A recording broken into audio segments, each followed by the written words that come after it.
Translation. The characteristics of Krishna are understood to be a storehouse of transcendental love. Although that storehouse of love certainly came with Krishna when he was present, it was sealed.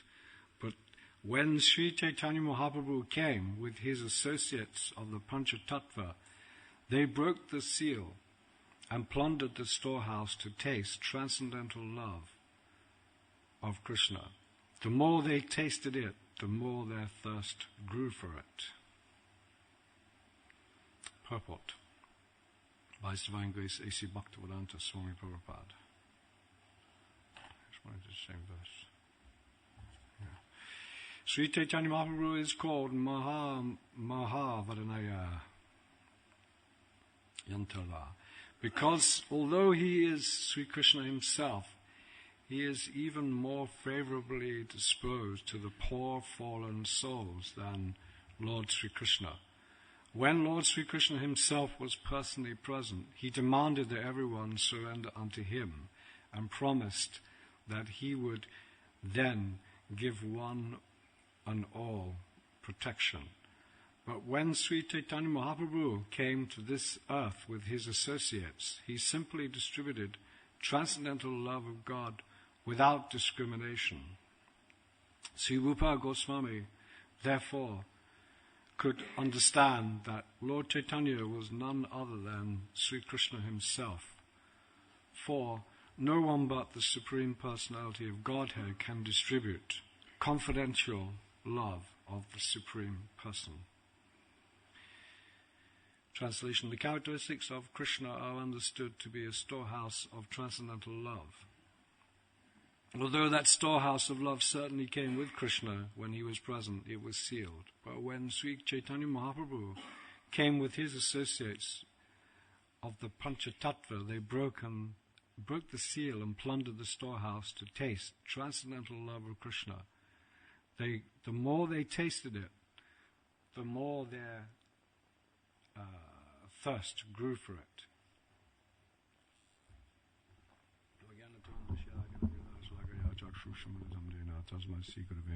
Sri Chaitanya Manodvistam Stapitam Jena Bhutale Swan Rupagramayam Daranti Svapanamikam. Mam Shivaraya Gadavadaya Burlesh Madhiswara Gogavinda Swami Janamani Mam Shivaraya Krishna Vadaya Burlesh Madhi Bhaktivedanta Swami Janamani. Namaste Sadasati Devam Gauravari Vachanini Nivishisha Shunyavadi Pastatadistani. So this is the characteristics of Krishna. He is full of transcendental love. I think George Harrison wrote in his book, in the beginning of Krishna book, everyone's looking for love. So it's a fact. In the material world, everyone's looking for love. They want to be loved and they want to love. But their endeavor in the material world is thwarted by the material energy, and also because the living entity is not a pure lover in his conditioned state. He is motivated, and he takes a false position of trying to be an enjoyer due to ahankara, false ego. It's very strong, this false ego, that I am the enjoyer. So we have to give up, by this process of chanting Hare Krishna, we can give up this false ego of trying to be an enjoyer, and then we can then transfer our attention and love to Krishna. Because Krishna is the greatest of lovers. He is the greatest at exchanging rasa with all living entities, and he does so in a very wonderful way to increase, as it says here, the more you taste this transcendental love of Krishna, the more your thirst grows for it. This is described as Anandam Buddhi Vardhanam, ever-increasing ocean. This is God. When we see the material world, we see unlimited things around us. This gives us a hint of the unlimitedness of Krishna. Like there's so many different species of life, so many different mixing of the modes of nature, so many different mentalities, so many different types of minds, so many different types of people. There's unlimited variety in the material world. This gives us a hint. This is just a small part of Krishna's creation. So God is this almighty living being who is the original living being, who is simply exchanging love. And that's a fact. So this material world is a perverted reflection. So here we try to act in that way. We try to be an enjoyer, we try to be a great lover, and we can see in the material world some people think that I'm going to be a great humanitarian person. I'm going to give my love to everyone. I'm going to sort out everyone's problems, isn't it? You see that in the material world. Or politician thinks I'm going to give everyone relief from their problems and I'm going to increase their wages, or so on and so forth. This is all foolishness. Because it's nothing to do with they're trying to, as Prabhupada says, they're blowing on a boil. The initial problem needs to be solved. The initial problem is this material body and this mind. You have to get rid of this body and this mind. You have to become liberated. And then your false ego will subside, and we will then be able to understand that we are actually Krishnadas. And in that way, we'll slowly advance in our spiritual lives. So this storehouse of love of God that is described, what is this? What is this storehouse of love of God? In the Chaitanya Charitamrita it is described, Anapita chiram chirat kunaraya varatalo sampayatam anutvalam rasam svabhakti sriyam anutvaladasam. This is the conjugal mellow. So that verse describes that how Chaitanya Mahaprabhu has come, and he has come to distribute that mellow to one and all. Anutvala sam svabhakti suryam. So Chaitanya Mahaprabhu will enter into the heart, and he will bestow this truth. And then that is what that's what Chaitanya Mahaprabhu has come to do. Chaitanya Mahaprabhu, he is Krishna himself. Sri Krishna Chaitanya Radha Krishna Nahiyanya. So Radha and Krishna, Radha Krishna, they have combined together. Radha Krishna Pradaya Vikrudi Lini Shakti Kapuni Bani Dehabakam Dakato Chaitanya Kyamapatam. So Radha Krishna, they have become one again. Previously it's described that Krishna, in order to enjoy, he manifests a female form. That female form is Srimati Radharani. So in order to exchange love, Krishna will not exchange love with anything in the material world. So he manifests as a female form. That manifestation is Srimati Radharani. And therefore he's constantly attracted to Srimati Radharani. And this is the Ladini Shakti. So when Krishna was in Vrindavan, there was union, Radha Krishna, there was union and separation, because in the Vrindavan lila, as you know, when Krishna was there was much lila and pastimes going on with Radha Krishna. Because then Krishna left, and then Radharani was placed into separation. And at that time, Radharani exhibited the highest bhav in separation from Krishna. Madhamahakya Mahabhav it is called. No one can feel such love for Krishna as Radharani does. She is the chief. So she was feeling, because of her intensity of love for Krishna, she could not live without him. So she was feeling these extreme sentiments. And it is described in our line that such sentiments of separation are the highest exhibitions of love of God. So in our line we follow in the footsteps of the Goswamis and our Acharyas, and we are chanting Hare Krishna Mahamantra, and we are feeling separation from Krishna. Currently we are separated from Krishna by the material energy.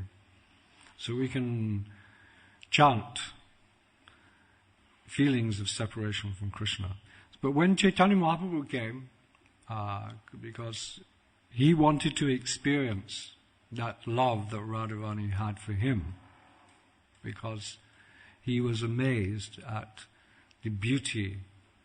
Even when Krishna looked at his own reflection, he was thinking, who is that beautiful person? And Radharani sees Krishna like that, but even more so. And Krishna was bewildered as to what it was that she saw in him, his beauty. And what is that love that she's feeling? What is the glory of that love? He wanted to experience these things. So he came as Chaitanya Mahaprabhu to experience. And also, he came to pay back. Napayam, napayam, napayam, he said to the gopis, I cannot pay back your love. But in the form of Chaitanya Mahaprabhu, he has come to pay back what they were feeling. So, Chaitanya Mahaprabhu, he is Radha Krishna combined. So it is union because they are combined. There must be union there. Radha Krishna together in one form. But at the same time, separation is described. Union and separation in one container. Srila Gauravinda Swami gives lectures on these matters to those who want to hear.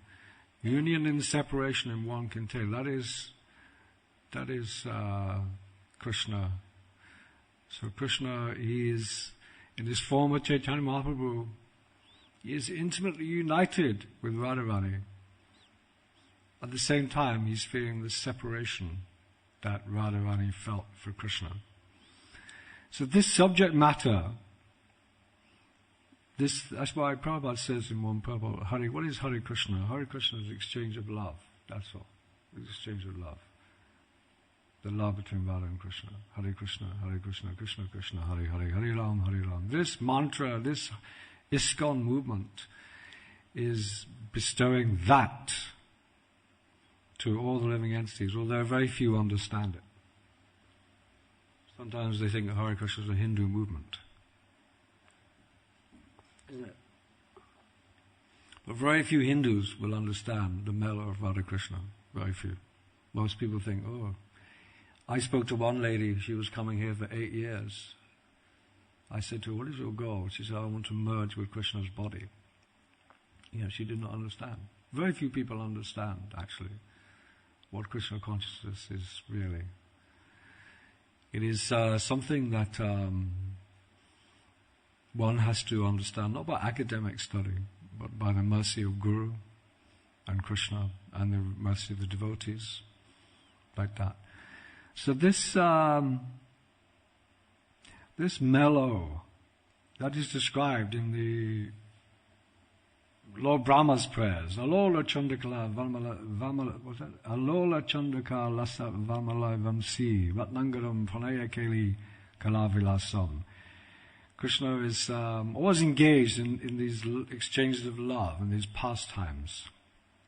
Chintamani prakara samatsu kalpaviksha lakshavateshu shurabhiyabi palyantam lakshmi sahasra sasat sambalama sevimanam. So this is Krishna. He is enjoying unlimitedly in the spiritual realm, Gokula. In that realm he is enjoying. Now we must have faith in these processes, because currently we're covered by this material body and this material mind. We do not know these things. These things are revealed to one, this wondrous place where God resides, exchanging love with His devotees. But this is a perverted reflection in this material world. All varieties in the spiritual world are there. So, in the material world, people are imitating Krishna. They are trying to have that rasa, isn't it? Just recently, one very famous personality who was considered a very benevolent person has been, he has been found out that he's trying to be Krishna because he's chasing after young women. But that is the problem. In the material world, you try to imitate Krishna because you're thinking, oh, I'm like Krishna. Krishna is enjoying, I'll enjoy like Krishna as well. Isn't it? That's what people do. The men, they go always chasing after, they're always attracted. But the material world is such a place of suffering that even though you want to be an enjoyer of this material world, and when you're a young man, you can try to be an enjoyer. It might last for a short period of time. When you're youthful, you have a lot of energy, you're attractive, you can try to be an enjoyer. And many young women, or in the case of men, many men will be attracted. Oh, very nice, yes, this is going on. But you'll find that you're in such a miserable condition that as you're growing older, your body's decreasing, your intelligence is being lost, your luster of life is going. But still, generation after generation after generation of young people are being born. And you'll be thinking, oh, I'm now lamenting because I'm older and I cannot attract these people. This is our miserable condition in the material world. How we're trying to imitate Krishna. But Krishna is not like that. He has a transcendental spiritual form. He is the supreme enjoyer. He is the only enjoyer. He is the Purusha. We are the enjoyed. So better if we're intelligent, we'll understand, my goodness me, we're in a miserable condition. Actually, that is knowledge. When one's in knowledge, he knows he's in a miserable condition. One who's in Maya thinks he's enjoying. So, it's a fact. Who knows he's in a miserable condition? Anyone here? Or you think you can enjoy it? You know you're in a miserable condition? Why are you trying to enjoy then? Actually, we sometimes, we get hints that we're in a miserable condition. But when we're really in knowledge, actually, then we become very sober. That's a symptom of a sadhu, very sober. He knows what the material energy is, how it works. He has no interest. He wants to resume his original spiritual form, and he wants to act in that body. And it is far superior. It is far superior form. And the love in it that one can exchange in that form, it is incomprehensible to the conditioned souls. But Krishna gives hints. Like in the Bhagavad Gita, he says that one who is in such a condition, he feels joy every moment. And this is Ananda Mudivadana, ever increasing. So we need to develop our spiritual lives through the process of sadhana bhakti and become spontaneous lovers of Krishna. We have to become raganuga bhaktis. This is Prabhupada expected out of us. We do not just stay in one, is it? We cannot just stay doing sadhana all the time. Of course, a spontaneous lover of Krishna, he ultimately does his sadhana, but he also does not follow rules and regulations. The spontaneous lover of Krishna does not follow rules and regulations. Like in the case of the gopis, when they were cooking for cooking their families. Krishna plays his transcendental flute, and immediately they just discard all their dharma and they just run off. I mean, that is not following, they're supposed to cook their family. They have their husbands, their family, their children. They have to take care, but no, they will throw all that away and they will come to Krishna in the dead of night. That is Raganuga, a spontaneous lover of God. So this is our examples in our scriptures. Now, some people say, oh, gopis were lusting after Krishna. Therefore, that's not good. But actually, it's not a fact that they were lusting after Krishna in the sense that they wanted to satisfy their own senses. It's not a fact. Krishna was never attracted to such. He was only interested in pure bhakti. And there's a nice example given, if we can try to understand it, that if you had a gluttonous friend, supposing you had a gluttonous friend, you wanted to please him. Now, you might, that gluttonous friend might like to eat fruits. And because you have so much love for that friend, you pick some fruits for him. But you don't tell him that, oh, I picked these fruits for you. You pick these fruits, and then the gluttonous friend goes, oh, you got some fruit. Yeah, I picked them for myself, actually. But if you want, you can have some.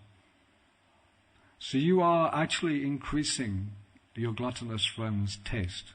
But you're actually saying that, I did this for myself, really, but that's because of exchange of rasa. If you immediately said, I picked these fruits because you're gluttonous, you want some, that's not so nice. But in love, you say, oh no, I picked them for myself, but you can have some. So similarly, when the gopis come to Krishna, and they say, I am feeling so much lust, please place your feet on my breast and my lust can reside. They say like that because they want to increase Krishna's pleasure. Actually, they do not feel like that, but they make out to Krishna that they feel like that, because that increases Krishna's flavor for conjugal mela. This is described. So it's not that the gopis are like that. This is described in the 11th canto of the 10th canto of the Bhagavatam by Vishwanath Chakravarti Maharaj, if you want to take reference to that. So, these things are understood. We become spontaneous lovers of Krishna when we do our sadhana bhakti properly in the association of devotees. When we... Sri Radha Gokulananda Sitaram Lakshman Hanuman Sri Gornitai Ki Jai.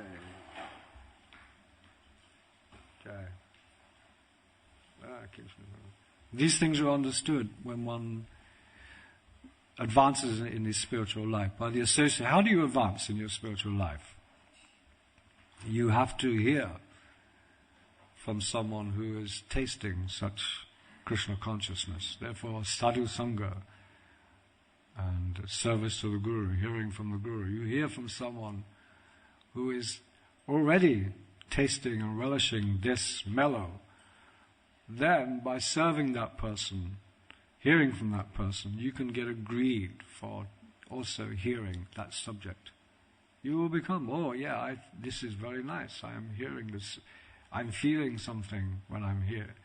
So then you will get inclination. This is the mercy of the Guru and sadhus.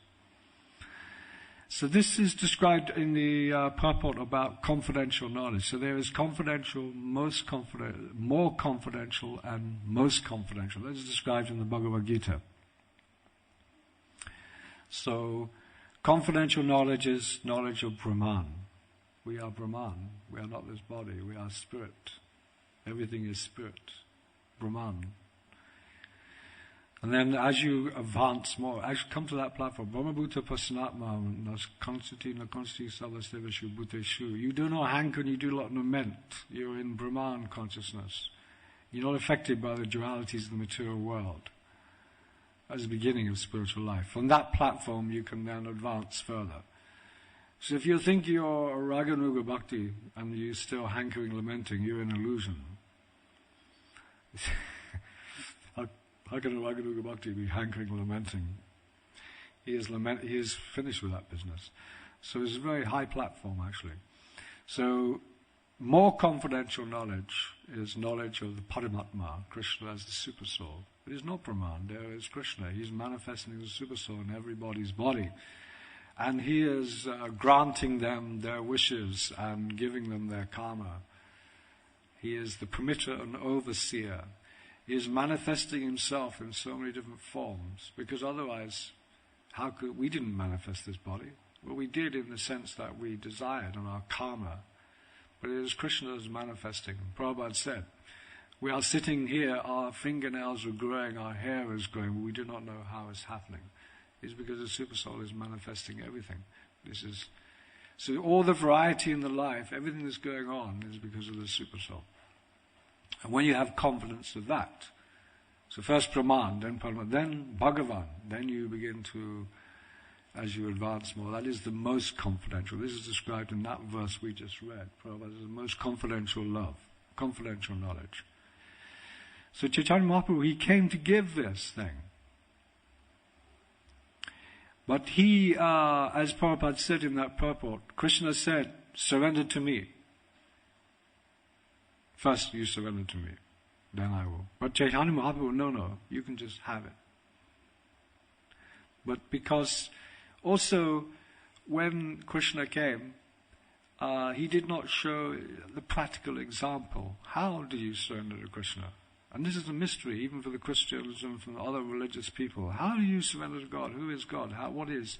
And therefore, the acharyas have given us so many things to think about, so many things to do, isn't it? When you think about it. Before we met Srila Prabhupada or our Guru, we did not know what to think about in spirituality. Now we know. We think about Krishna. We think about how to serve Krishna. So this thinking, feeling and willing process is sorted. There's no mystery behind it. Now you just think, feel and will for Krishna under the direction of the Guru, a simple thing. So if you do not think, feel and will for Krishna, you immediately will be think, feeling and willing for the material energy. So you have to change the way you think, feel and will. So this is a very practical thing. Krishna's, Mahaprabhu has taught us, this is how to practice spiritual life. So he is the Acharya, he's come to teach. Ragavidya Nija Bhakti Yoga Shikshaksham Eka Purusha Parayanaha Sri Krishna Chaitanya Siradari Kripabudim Yastamaham Bhajante. Chaitanya Mahaprabhu has come to teach us what is knowledge, what is not knowledge. So, although he gives this transcendental love of God, he very easily gives it. But you might think, how come I'm not receiving it? Well, actually, you have received it. You have received a glimpse of it. You have had a taste of Krishna consciousness in the past, when you first came, or when you first, isn't it? Otherwise, what are you doing here? Isn't it? You must have had some kind of taste. But that taste is given to you. Now, you must work at increasing your taste. This is Krishna's trick. He first of all, he brings you into Krishna. He gives you a taste of Krishna consciousness. Then he disappears from your life, and he leaves you hankering after him. This is Krishna consciousness. It is unlimitedly. That's what's going on. One young bhakta was speaking to me the other day. He was saying, when I first came, I became very blissful. I said, yeah, this is true. I can remember one time I distributed 100 records on the street. And I can tell you what, just by doing that activity, I was very blissful. Even more so than chanting Hare Krishna even. So, Krishna gives you a taste. I was determined to distribute 100 records. I just kept going, and I did it. One person came up and snatched the record off me and ran away. But what I did was I just chased him all the way down, and when he was standing looking at the shops, I snatched it back off him. I was, like that. I became agitated. So, but just by doing this activity of devotional life, you get a taste. But then, if you want to stay in that taste, you can't not endeavor in the same way, because in love, there's no stopping. If you want to go to Krishna and you love him, there's no stopping. You have to keep loving and keep increasing. This is Krishna's nature. This is the nature of this residence of Vrindavan. There's no turning on and off. Although for us, because we're conditioned souls, we tend to turn on and off. Krishna, Maya, Krishna, Maya, Krishna. That's natural, because we cannot initially. But we should know the goal. Sadhya, sadhana. Sadhana, sadhya. The goal and the means are the same. The chanting of the holy name. But we must keep chanting.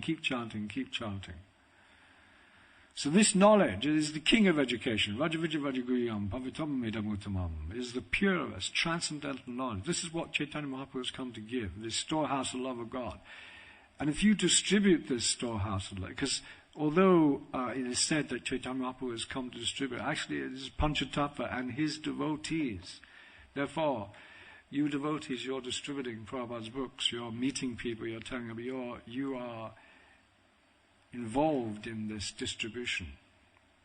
But it cannot be that you have to just distribute and that's it. No, you have to work at it yourself as well. We have to be introspective. We have to force our mind to think, feel and will for Krishna. We have to pray very hard to Krishna to get a taste for hearing and chanting about him. But that comes by one who is practicing his spiritual life properly, who's serving properly. Krishna says in Bhagavad Gita to Arjuna, I impart this to you because you are not envious. So if we are envious, Krishna is not so pleased. So we know, okay, we are feeling some envy. Okay, then regret that envy and wish to be placed in the right state of mind. That introspection must be there. It must be very introspective. And the thing is that it is described also in the Bhagavad Gita that his messages, the messages of Krishna, are very potent. They are full of potency, full of transcendental potency, these messages, when they're discussed among realized devotees. So if you're in the even simple things that are said by a realized devotee, you think, oh, I know that, but you don't know it. Isn't it? When we say, oh, we're not the body, we don't know it. Otherwise, why are we being affected by our body so much? But when a self-realized soul says that word, it carries transcendental potency with it, and it can be imparted into your heart. That is the process. Therefore, you must associate and hear from self-realized soul. You cannot do otherwise. But it is not that when you are trained by a self-realized soul, you have to learn to serve him in separation as well, because sometimes your guru may leave, or you may not always be in the presence of your guru. Still, you must remember his instructions, remember his mood, and carry on in the service mood. So those who are in that frame of mind, they are great souls. They are under the divine protection, Krishna. They are in the Hladini Shakti, Sandini Shakti, and the Samvit Shakti of Krishna. They are not in the three modes of material nature. Prabhupada and the pure devotee is completely free from the modes of nature.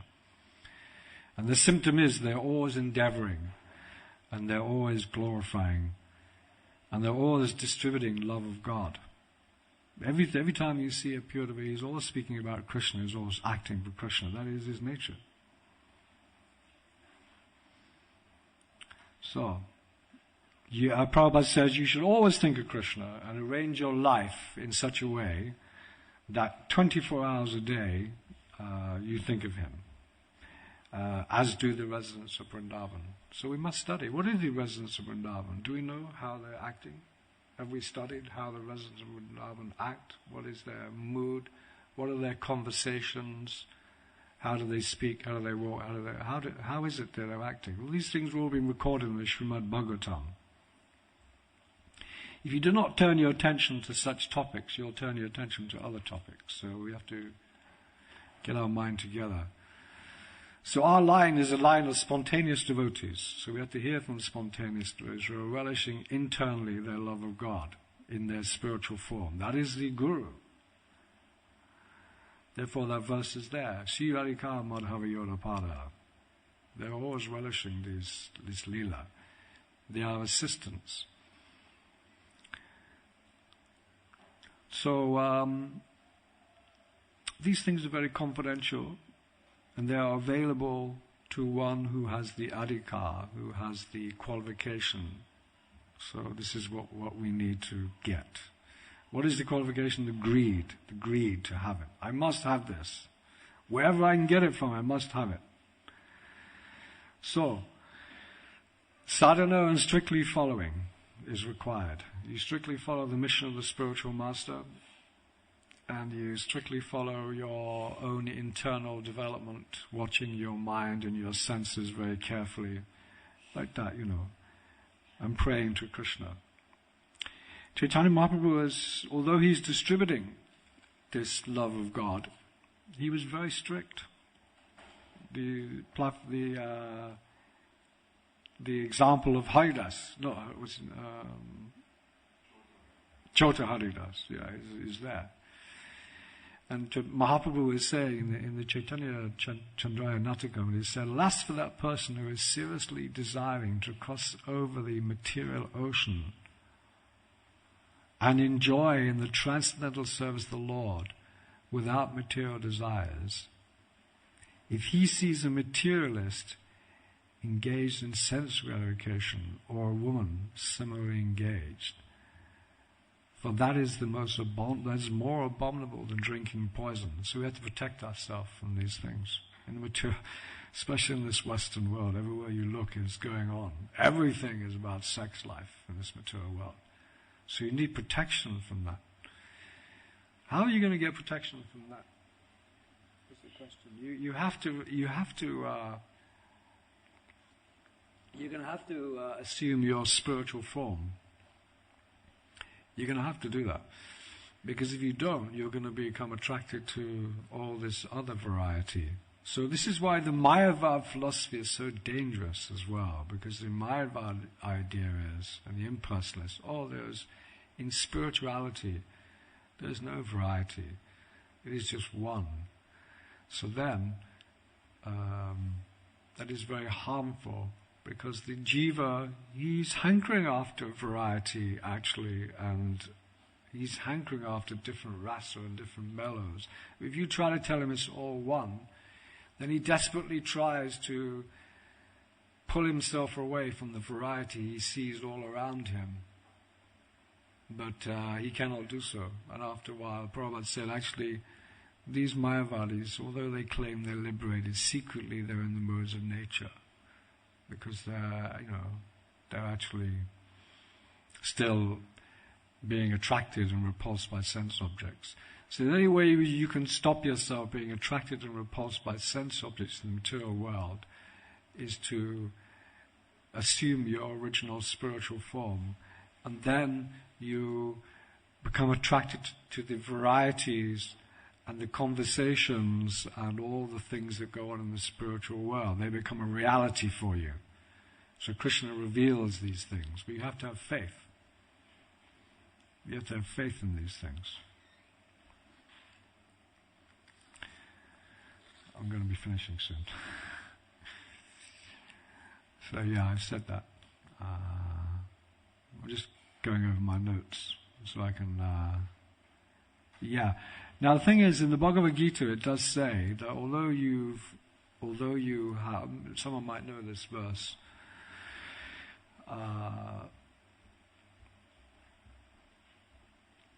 although you might aspire for spiritual things, still you have this material body, and therefore the taste for sense objects still remain. Isn't there a verse like that in Bhagavad Gita like that?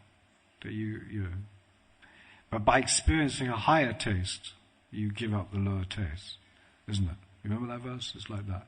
So you can expect this body to try to act. You have to watch it. It will try to act. But because you've experienced a higher taste of Krishna consciousness, which Krishna has given you, You're expected to be responsible and not go for that. Now, if you become insincere, what can Krishna do? If we become insincere, we claim we want Krishna, he gives us a taste, and then later we go off back into material energy, then what can Krishna do? This is our position. We are in such a condition of toing, froing, but we must try to resolve that within our own selves and try to discipline ourselves. Therefore, Guru is inflicting heavy discipline on us because he's free from that thing. He doesn't have any. So we have to take shelter of the Guru. He comes to chastise us, and therefore we cannot have any duplicity. Because when you go back to the spiritual world, you cannot appear before Krishna, exchange love, and have something else in your mind. It just cannot happen. Krishna is demanding 100%. That is real love. You cannot have half-hearted love or three-quarter love or even 99.9% love. It has to be 100% love. So Krishna is expecting like that. That is real love. That is the resonance of Vrindavan.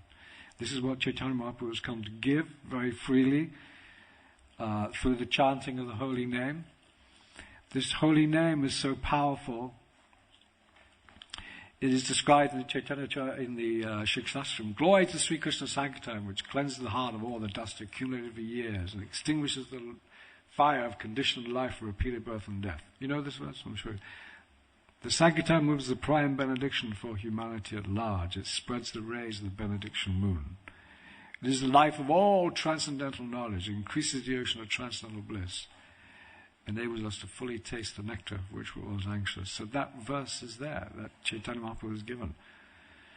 And he says that he's invested all his potencies in the holy name. There are hundreds of millions of names like Krishna, Govinda. He has invested all his potencies, so you're directly associating with Krishna. Because there are primary names of Krishna and guna names of Krishna. If you refer to Krishna as the creator, the protector of the universe, the maintainer of the universe, the Paramatma, although you are referring to God in that form, that's all right. There are good fruits to be expected from that, but you will not get a transcendental result. The results of chanting Krishna, Govinda, Hari, Rishikesh, Ram, these names are full of spiritual potency. And all of Krishna's Shaktis are present in them names. So if you chant the holy name, it's more glorious than study of the Vedas. If you study the Vedas, you can spend weeks. I remember one devotee, he said he was going to go to the Himalayas to spend weeks and weeks and months studying the Vedas. He thought that would be beneficial to him. Okay, it may be beneficial, but more glorious is chanting the holy name of Krishna. It is also better than visiting any holy place. Even a glimmer of the holy name gives more results than any pious activities you can care to perform. So you may be a very, very pious man in the material world, doing this, doing that, everyone's glorifying you, you have so much good karma, so much good health and wealth. But all your activities, compared to chanting the holy name, this is nothing. The holy name gives you much more than that. And also the holy name allows you to conquer the six senses in the mind. The six senses of the mind can be controlled by the holy name. All giving of charity, all vows, austerities, visiting holy places, sin-removing pious activities, all shaktis of the Rajasuya and Ashvamedha sacrifices are all assembled in the holy name. This is how powerful the holy name is. All these things that you could do, these great sacrifices, all this great, it's all assembled in the holy name. Even those performing kirtan, even though they're not following properly, you find some devotees, they're not following properly. They might be doing this, that, and the other. But still, the destination is far greater from them than those of any combined effort of any religious person. So even if you see some devotees are not following, they're doing this, but they're chanting the holy name, their destination is greater than even someone who's a very pucker religious person. Because why? Because they're beginning to chant the holy name. That holy name will eventually take them to the lotus feet of Radha Krishna. So, just see the power. I'm just reading these things off because, and it can be performed at any time.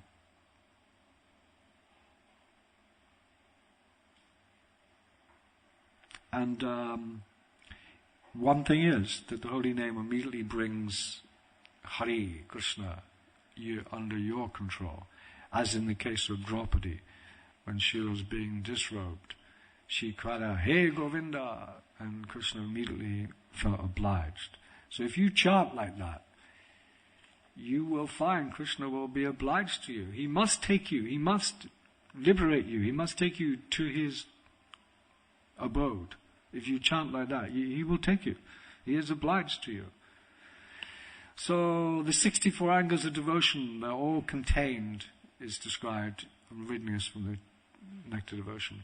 In the 9 angas of bhakti, Shravanam, Kirtanam, Vishnu, Swaranam, Padasevanam, all these 9 angas, they're all contained within the 64 angas. And also, the most powerful of all the angas, the 9 processes, is chanting Nam Kirtan. It is more powerful than any other. And during the Kirtan, all the other angas are present, although they may not be in evidence. So if you're chanting Hare Krishna, actually you're praying, you're hearing, you're chanting, you're remembering, you're praying, you're doing all the other, is all contained in that chanting. So please, we have to develop full faith in this. The sadhus and the scriptures have said such thing. How does that faith come? From hearing someone who has actually got that faith and who's following. So the Nam Prabhu, he is more merciful than Krishna Swarup as well. The Krishna Swarup, you can be offended if you go before, like when you do deity worship, there's so many offenses. You have to be very careful how you come before the Supreme Personality of Godhead. But the Nam Prabhu, Krishna's manifestation is his holy name. He does not take account to any offenses. To Nam or even to the Swarup of Krishna. So just see the glories of the holy name.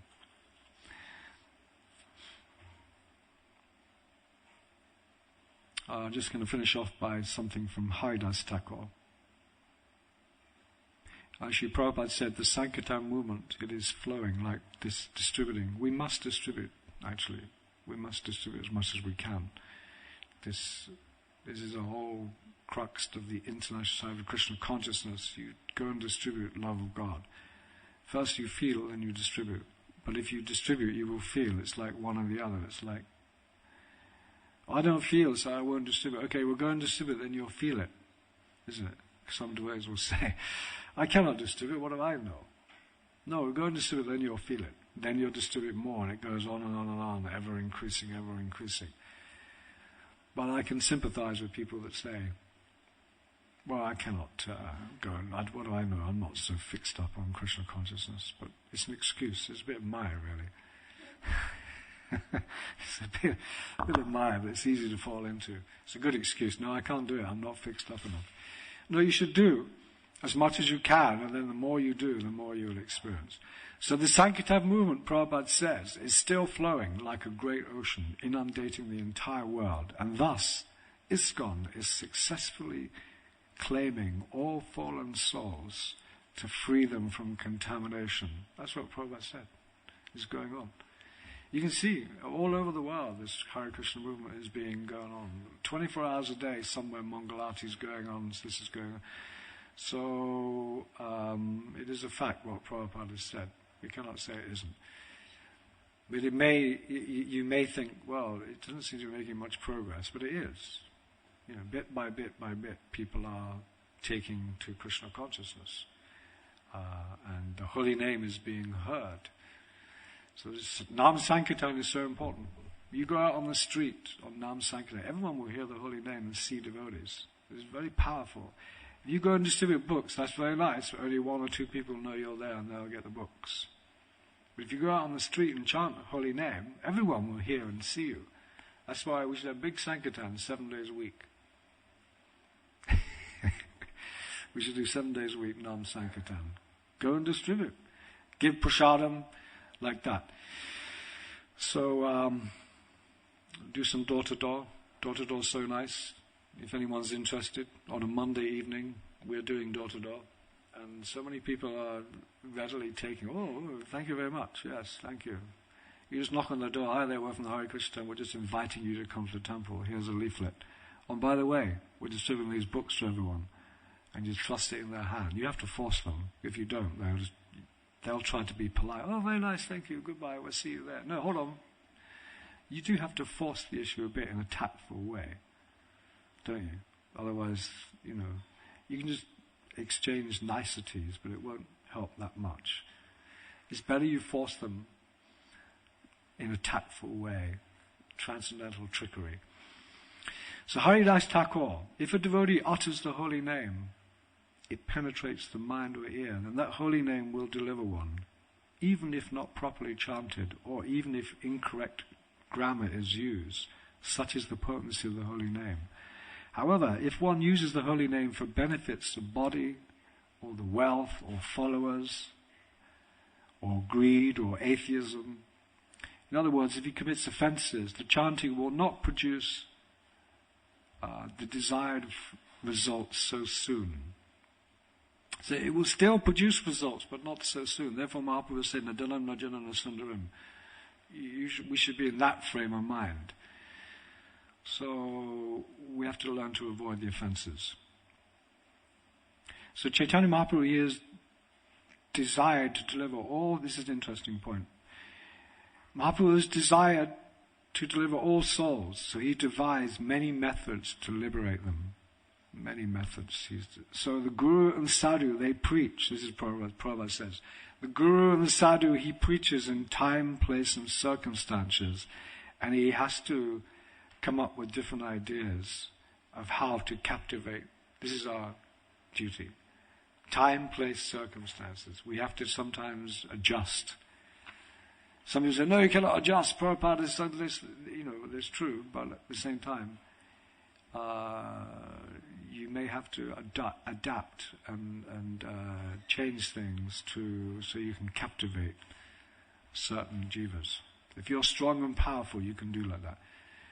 Just recently, some of our leading men, they go to this Krishna. What's his name? Krishna. He chants Hare Krishna. He's a Mayavadi. So he does these big concerts in America, and so many people come. Well, he's a Mayavadi, actually. He doesn't like Krishna.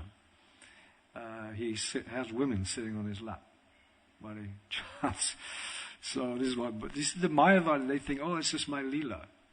It's okay, I can do it. Just like when Krishna came, Krishna knows he's Brahman, but while he's knowing he's Brahman, he's just doing some lila. I'm the same. I know I'm Brahman, so I can do what I like. This is my lila. This is their false impression. Actually, Krishna's pastimes are not Maya. They are pure spiritual activities. So some of these devotees, they go to these concerts, and they appear to be associating, hearing, but they will say, I'm going there because I want to capture these living entities. They're coming anyway. So I will adjust my circumstance and time. I will go there. And although Chaitanya Mahaprabhu said, don't hear from Mayavad philosophers, I will go there because I want to captivate these other, I will try to bring these other. So that's up to them if they have the strength of their spiritual life. But not everyone can do such thing because the Mayavad philosophy is so contaminating. If you're weak and not philosophically fixed up in your devotion, you will be captivated by an enjoying mood, because the Mayavadis actually, although they claim, some of them, they're enjoyers, that's all. They think they're doing their lila, so it's very contaminating consciousness. They do not take the position of ashraya, they take the position of vishaya.